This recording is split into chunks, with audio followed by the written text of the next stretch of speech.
Good morning. Ngasi se irai numit ko irai numit ki card ki message ai petang minute se irai numit number se aham bada number se 71 lai re aduga color dun sky blue gumba kai gumba du maina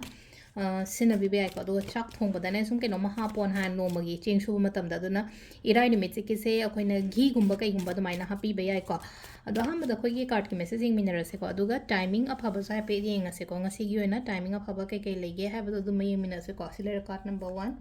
card number 2 card number 3 ko card number 1 khan bangai gi yenga se aham bada ko 1 choose to binga gi na ngasi gi na kari energies la ke ha bada ko sida lei se hai tare ko thaba ama tauge na khali ko hadi ngasi je tawdari tawrage kaina khallaga leibado ado sida leina ko hadi taw ke shukai de ko phajana khantharaga yam yangjan gano hadi mina ke no ma haira ko matam ai housing mo phangda ya de ko te adi hauda ya de na ko adu gi yam na hathu hathu na tawgano hai tar simple wena haira bada hadi ke no ma taw matam da hathu hathu taw no ngasi je ko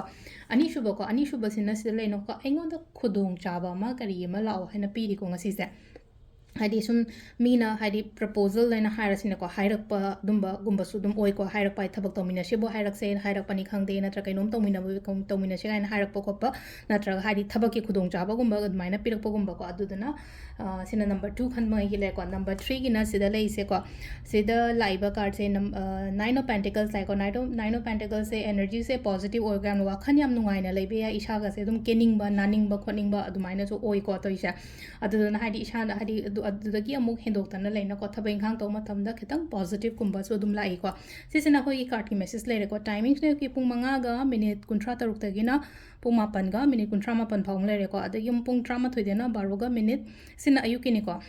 drama thoi ayuki drama thoi de na 12 ga minute kuni thoi phang le re dugan din gi na 9 ga minute mari da gi na 3 ga minute kun manga phang le re ko nungdang gi na 3 ga minute ni phom thoi de na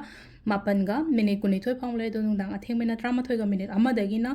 next day no alam dai gi pung 3 ga minute yang khai tare phang le do se sina koi gi ngasi gi na afa timing le re ko ado se le re ko gi daily card message se ma'am thank you